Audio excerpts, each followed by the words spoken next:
कल एक पद भाव प्रकरण हुआ। द्वितीय प्रकरण इस पाद का है लिंग प्रकरण। उसमें सर्वप्रथम नपुंसक लिंग की चर्चा चल रही है, क्योंकि जब हम समास करेंगे तो समास करने के पश्चात 2 पद हैं, अभिधेय उसमें पुल्लिंग इत्यादि भी हो सकते हैं, और जिनका हमने समास किया है वो अन्य लिंग में भी हो सकता है, कोई स्त्रीलिंग में है, कोई नपुंसक लिंग में है, कोई पुल्लिंग में है। किंतु समास होने के पश्चात उसमें कौन सा लिंग हो, उसमें लिंग कौन सा हो, इसके लिए निर्धारण करेंगे। तो सबसे पहला सूत्र है स नपुंसकम। सह प्रथमा का एक वचन, नपुंसकम प्रथमा का एक वचन। सह अर्थात एकवद् भावः नपुंसक लिंगो भवति। अस्मिन् प्रकरणे येन सूत्रेण एकवद् भावो विहितः सह नपुंसक लिंगो भवति। इस प्रकरण में जो एकवद् भाव किया गया है वह नपुंसक लिंग में होता है। और उदाहरण इस सूत्र के जो भी हैं वो बन जाएंगे। इस पूरे एकवद् भाव प्रकरण में केवल द्विगु एकवचनम का उदाहरण था पंचपूली दशपूली, तो जो अकारांत उत्तर पद द्विगु होगा वो स्त्रीलिंग में होगा। उसके अतिरिक्त जो भी द्विगु है, एकवद् भाव तो सभी में हो जाएगा, सभी समाहार द्विगु में होगा, किंतु जो अकारांत उत्तर पद वाला द्विगु होगा उसमें स्त्रीलिंग होगा। उसके अतिरिक्त जो होंगे उनमें नपुंसक लिंग होगा। उदाहरण इसमें दिया पंचगवम दशगवम, तो पंचानाम गवाम समाहारः इति पंचगवम, तो 5 गवों का समाहार। वैसे देखा है तो समाहारः जो हम प्रयोग कर रहे हैं वो पुल्लिंग है एक वचन, किंतु यहाँ एक वचन तो हो गया एकवद् भाव से। लिंग कौन सा हो, तो सनपुंसकम ने कहा कि एकवद् भाव होने के पश्चात नपुंसक लिंग ही होता है। तो जब नपुंसक लिंग करेंगे सिद्धि कैसे होगी, पंचन आम गो आम तद्धितार्थोत्तर पद समाहारे च से, समाहार अर्थ में आपने समास कर लिया। उसके पश्चात कल्लुक करके न लोभ प्रातिपदिकांत से नकार का भी लोप कर दिया, तो क्या रह गया पंच गो। उसके पश्चात संख्या पूर्व द्विगु से इसकी द्विगु संज्ञा होगी और द्विगु एकवचनम से एकवद् भाव हुआ, और उसके पश्चात सूत्र लग जाएगा गोर तद्धित लुकी। अतद्धित लुकी सती है ना, द्विगु समासस्य गोः गो शब्दान्तस्य समासस्य अच प्रत्ययो भवति समासान्तः। अच प्रत्यय नहीं टच प्रत्ययो भवति समासान्तः। टच प्रत्यय हो गया, फिर टच प्रत्यय होने से अच शेष बचा अवाद, और फिर क्या लग जाएगा अवादेश हो गया गो अव पंचगवम। इसी प्रकार से दशगवम तो नपुंसक लिंग हो गया। पाणिपादम शिरोग्रीवम, इसका आपको कल पढ़ाया जा चुका है। आगे अव्ययी भावश्च। अव्ययी भाव प्रथमा का एक वचन च व्यपदम। अनुवृत्ति नपुंसकम की 25 नंबर तक जाएगी। अव्ययी भाव समासः नपुंसक लिंगो भवति। अव्ययी भाव समास भी नपुंसक लिंग में होता है। उदाहरण बताइए, अधिस्त्री, अधिकुमारी, उन्मत्त गंगम, लोहित गंगम। किससे होगा उन्मत्त गंगम लोहित गंगम में समास? अन्य पदार्थे च संज्ञायाम। और अधिस्त्री उपकुमारी में अव्यय विभक्ति से, ठीक है ना।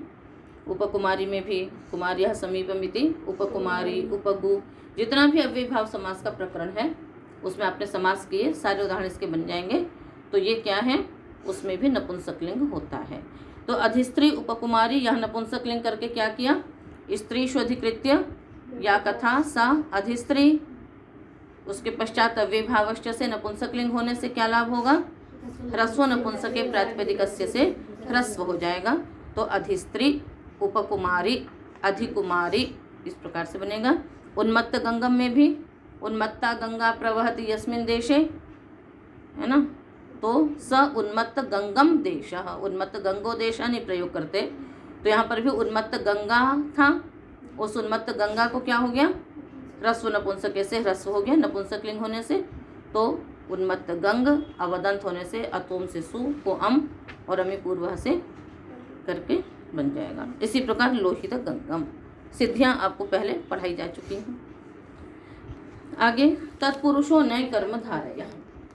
तत्पुरुषः प्रथमा का एक वचन, अनय कर्म धारय प्रथमा का एक वचन। न च कर्मधारयश्च इति न कर्मधारयः समाहारद्वन्द्व। न कर्मधारयः अनय कर्मधारयः, ये न तत्पुरुष हो गया, नपुंसकम की वृत्ति है। न तत्पुरुषम कर्मधारय तत्पुरुषम च विहाय यह अन्यः तत्पुरुष समासः स नपुंसकलिंगो भवति इत्यधिकारो वेदितव्यः। ठीक है, न इसको आप ऐसे भी कर सकते हैं, अनय कर्मधारयः तत्पुरुषः नपुंसकलिंगो भवति इत्यधिकारो वेदितव्यः। न और कर्मधारय को छोड़ करके जो अन्य तत्पुरुष समास है वह कर्मधारय समास में, कर्मधारय कह रहे हैं, नपुंसकलिंग होता है। कहने का तात्पर्य यह है कि ये अधिकार सूत्र है। आप ये मत सोचना कि जितने भी तत्पुरुष समास हैं वो सब नपुंसकलिंग में होंगे, ऐसा तो होता नहीं है। राज्य पुरुष है, राज पुरुष है, ये भी अनय कर्मधारय है। तो आगे जो चल रहा है प्रकरण, इसके आगे जो लिंग का प्रकरण चलेगा उसमें नपुंसक लिंग का विधान करेंगे। तो उस नपुंसक लिंग के विधान में न और कर्मधारय को छोड़ करके शेष जो समास होगा वो नपुंसक लिंग में होगा। ये पूरे तत्पुरुष समास के लिए नहीं कहा गया है, ये यहाँ से आगे जो संज्ञायाम कंथो शीन रेशु से लेकर के आगे ये सब जो चल रहा है 25 नंबर सूत्र तक नपुंसक लिंग का विधान चल रहा है, तो उसमें ये सब ये तत्पुरुष समास में नपुंसक लिंग करेगा। किंतु इसमें मतलब इन शब्दों के ही तत्पुरुष समास में न और कर्मधारय को छोड़ करके अन्य जो तत्पुरुष समास होगा वही नपुंसक लिंग होगा। ठीक है, सभी तत्पुरुष समास के लिए नियम नहीं है, बस केवल इतने सूत्रों के लिए। तो उदाहरण आपको उसी के हिसाब से बताए जा रहे हैं। जैसे उदाहरण लिख लीजिए, ब्राह्मण सेनम ब्राह्मण सेना, असुर सेनम असुर सेना। तो आगे सूत्र देखिए, विभाषा सेना सुराच्छाया शाला निशानम सूत्र है। ठीक है, ये सेना सुरा छाया शाला निशा है ना, सेना सुरा छाया शाला निशा अंत वाले जो तत्पुरुष समास होगा उसको विकल्प से नपुंसक लिंग करेगा। किंतु उसमें हम क्या करेंगे, न और कर्मधारय को छोड़ करके अन्य जो तत्पुरुष होगा वही नपुंसक लिंग होगा। ठीक है, तो आगे के जितने भी सूत्र होंगे उनमें हम सब में अनय कर्मधारय कहना पड़ता, इसलिए एक ये सूत्र बना दिया कि अनय कर्मधारय तत्पुरुषः, अनय कर्मधारय तत्पुरुषः। आगे के सारे सूत्रों में हम इसे लगाते जाएंगे। तो अब विभाषा सेना से हमने नपुंसक लिंग करना है, तो उसमें क्या करेंगे, हम न और कर्मधारय को छोड़ देंगे। तो ब्राह्मणानाम सेना इति ब्राह्मण सेनम ब्राह्मण सेना। वैसे क्या होना चाहिए था, परवल लिंगम द्वंद्व तत्पुरुषयोः सूत्र है। द्वंद्व और तत्पुरुष समास में जो उत्तर पद वाला जो पद होता है उसके समान लिंग हुआ करता है। द्वंद्व समास में भी जैसे हम प्रयोग कर दें रामश्च सीताच इति, तो बाद में क्या है, सीता है, तो सीता का लिंग हो जाएगा, तो राम सीते। और यदि हम कह देंगे सीता च रामश्च, तो क्या बन जाएगा, सीता रामौ। समझ में आ गया, बाद में जो पद होगा उसी के अनुसार लिंग हो जाया करता है। ये परवल लिंगम द्वंद्व तत्पुरुषयोः सूत्र का अर्थ है। एक सामान्य व्यवस्था दी इसने। अब उसके पश्चात ऊपर कुछ सूत्र बना दिए, किंतु ये शब्द अंत वाला यदि समास होगा तो उनमें नपुंसक लिंग हो जाएगा, ऐसी व्यवस्था कर दी। उसमें भी न और कर्मधारय को छोड़ करके। तो विभाषा सेना सुराच्छाया का भी आप लोग अर्थ पढ़ेंगे आगे कि सेनांतः तत्पुरुषः समासः विभाषा नपुंसक लिंगो भवति। तो उसमें हम न और कर्मधारय को छोड़कर, तो ब्राह्मण से सेना, ब्राह्मण सेना ये षष्ठी तत्पुरुष है, इसमें नपुंसक लिंग हो जाएगा। तो ब्राह्मण सेनम ब्राह्मण सेना, इस प्रकार से उदाहरण बनेगा। इसी की तरह और भी है, असुर सेनम असुर सेना। बात समझ में आ गई आप लोगों को। ये पूरे तत्पुरुष प्रकरण के लिए नहीं लेना, जैसे अव्यभाव से तो पूरे अव्यभाव के लिए है, किंतु ये केवल इस प्रकरण के लिए। ठीक है, अगला सूत्र है संज्ञायाम कंथो शीन रेशु। संज्ञायाम सप्तमी का एक वचन, कंथा प्रथमा का एक वचन, उशीन रेशु सप्तमी का एक वचन, सप्तमी का बहुवचन। अनुवृत्ति तत्पुरुषों ने कर्मधारय सर्वत्र चलेगा, नपुंसकम की भी है। संज्ञायाम विषये अनय कर्मधारयः कन्थान्तः तत्पुरुषः नपुंसकलिंगो भवति। सा चेत् कन्था उशीनरेषु स्यात्। संज्ञायां विषये संज्ञा गम्यमान हो। अनय कर्मधारयः कन्थान्तः तत्पुरुषः, नय और कर्मधारय को छोड़ कन्थान्त तत्पुरुष समास नपुंसक लिंग में होता है यदि वो कन्था उशीनर देश का हो तो उशीनर किसी जिला का नाम है ना, जो कि रावी और है ना रावी के बीच, रावी के आसपास का है कहीं पर। ठीक है, ये एक पुस्तक है पाणिनिकालीन भारतवर्ष। तो इसमें जो नाम आते हैं तो पाणिनि के समय उस नाम दूसरे थे, बाद में बहुत सारे नाम परिवर्तित होते गए। उसके बाद फिर जब जिसका शासन होता गया उन लोगों ने नाम परिवर्तित कर दिया, अभी फिर नाम परिवर्तित हो रहे हैं। तो पाणिनि के समय में जो नाम थे, ठीक है ना, तो उसी के अनुसार बनाया गया है, इसलिए आपको देखना होता है ये सब। तो कंथा का अर्थ क्या होता है? नगर। ठीक है ना, कंथा का अर्थ क्या होता है? नगर। तो उदाहरण क्या बनाया हमने? सौशमीनाम कंथा इति सौशमी कंथम, आह्वराणाम कंथा इति आह्वर कंथम।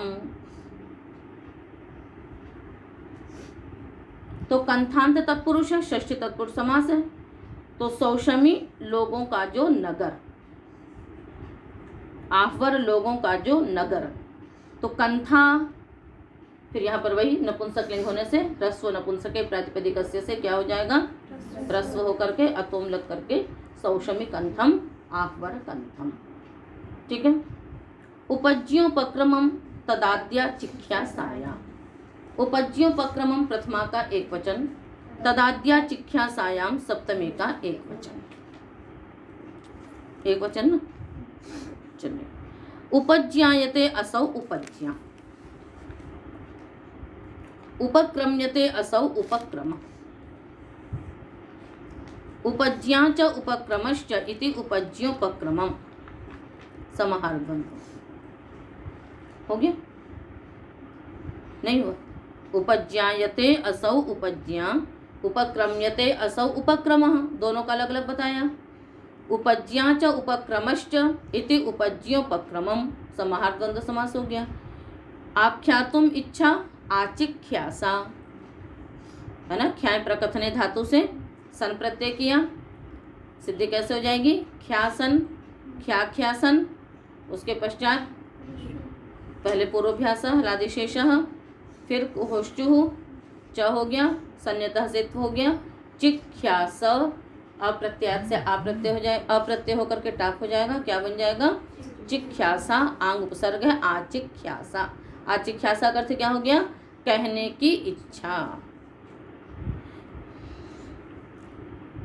आचिख्यासा बना। फिर उपज्योपक्रमयोः आदि ही,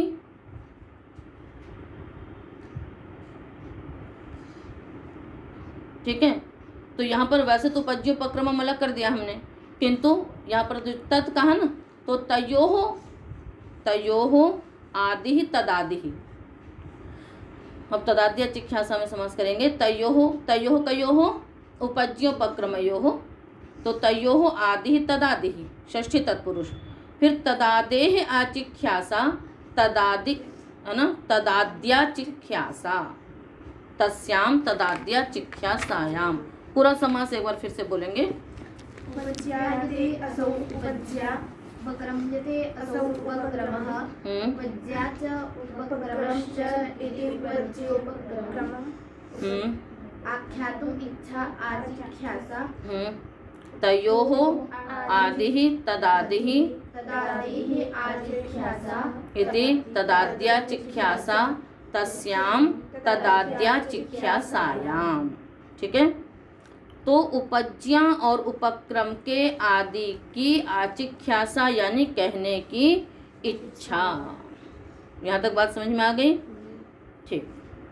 अब देखिए, पहले अर्थ कर लेते हैं सूत्र का, उसके बाद आपको समझाएंगे। अनुवृत्ति तत्पुरुषों ने कर्मधारयः नपुंसकम। अनय कर्मधारयः उपज्यांतः उपक्रमांतश्च तत्पुरुषः नपुंसकलिंगो भवति। तदाद्या चिख्यासायाम।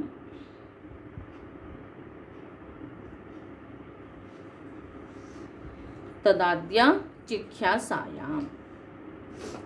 ठीक। उपज्ञा अंत वाला तथा उपक्रम अंत वाला जो नए कर्मधारय को छोड़कर तत्पुरुष समास वह नपुंसक लिंग में होता है। तदाद्या चिख्यासायाम अर्थात यदि उपज्ञा और उपक्रम के आदि की आचिख्यासा हो, कहने की इच्छा हो तो। दो चीजें हैं, उपज्ञा और उपक्रम। उपज्ञा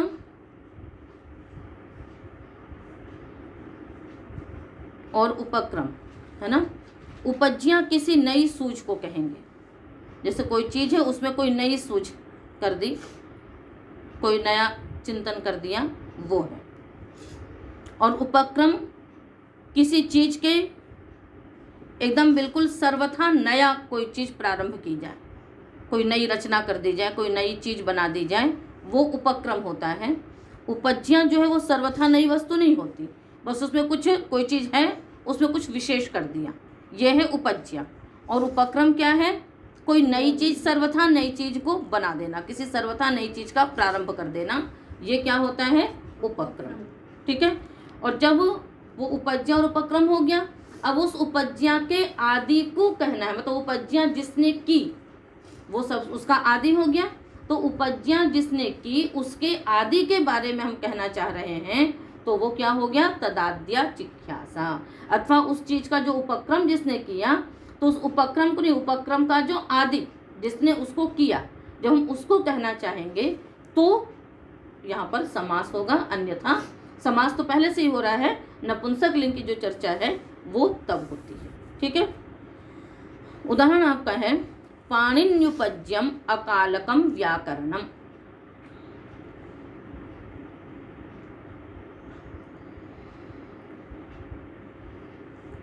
पाणिन्युपज्यम अकालकम व्याकरणम, व्याड्युपज्यम दुष्करणम।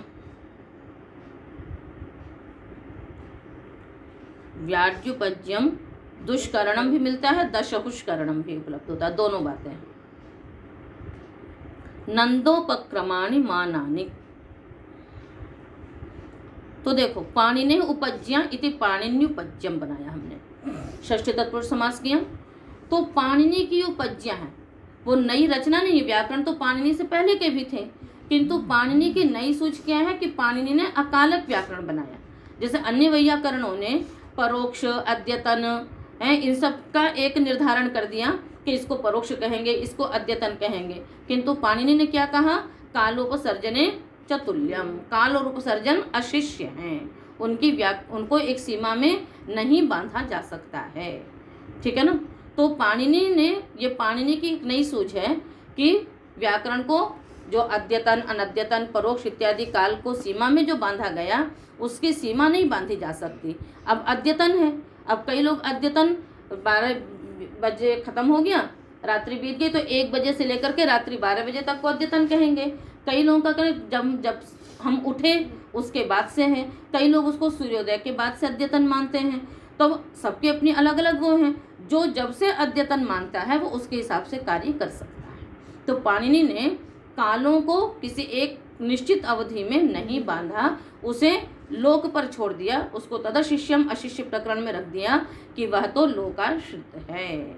लोक जिसको अद्यतन कहते हैं, जहाँ पर वो उस हिसाब से उस काल की परिभाषा कर सकते हैं। तो ये जो अकालकम व्याकरणम है, ये पाणिनि की क्या है, नई सूझ है। ठीक है ना, क्योंकि उसमें विवाद होता है, इसलिए उसको अकालकम कह करके वहीं छोड़ दिया। तो पाणिन्युपज्यम, ये पाणिनि की नई सूझ है। इसी प्रकार से पाणिन्युपज्यम वृत्तकरणम।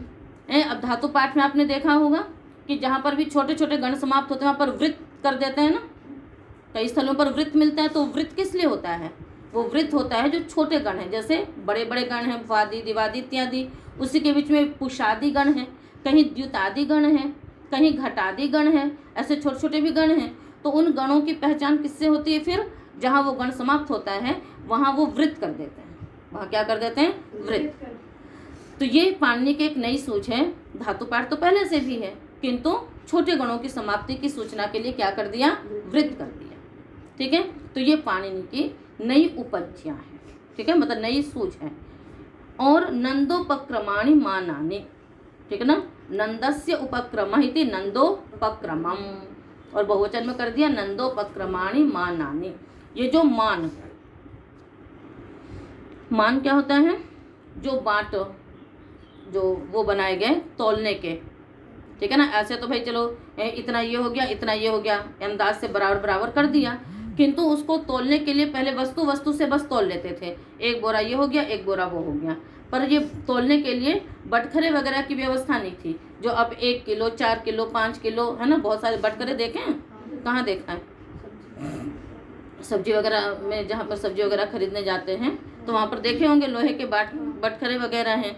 तो जो तौलने के लिए, जो उनको बांट भी बोलते हैं, तो तौलने के लिए जो बांट बनाए गए वो सबसे पहले किसने बनाए, नंद ने बनवाए। वो बिल्कुल सर्वथा नई चीज़ थी।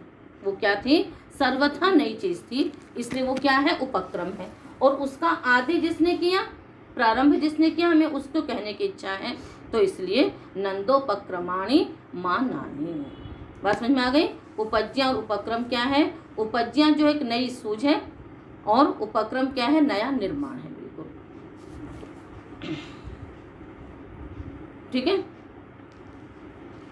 तो नंद राजा थे, उन्होंने सबसे पहले इसकी व्यवस्था की, 1 किलो के इन सब की व्यवस्था करके अब उससे तौल लिया जाता है। नहीं तो वस्तु विनिमय पहले केवल होता था, और अब वस्तु विनिमय भी होता है, किंतु इसकी भी व्यवस्था कर दी नंद ने। तो समझ में आ गया। और नए कर्मधारय को छोड़कर का है, तो सब जगह षष्ठी तत्पुरुषम कर रहे हैं। पाणिनि उपज्ञा पाणिन्युपज्यम, तो यहाँ पर भी उपज्ञा स्त्रीलिंग है। अब इसको क्या हो गया, ह्रस्व नपुंसक के प्रातिपदिकस्य से नपुंसक लिंग में होने से हमने ह्रस्व कर लिया, तो उपज्यम इस प्रकार का बन गया। आगे क्या, हाँ, व्याड्युपज्यम दुष्करणम, है ना। तो व्याडी आचार्य हुए हैं, आचार्य व्याडी हुए हैं, उन्होंने भी व्याकरण की रचना की है। और उन्होंने जो व्याकरण की रचना की है, उस ग्रंथ का नाम है संग्रह। उस नाम का क्या है, संग्रह। उसमें बहुत श्लोक हैं,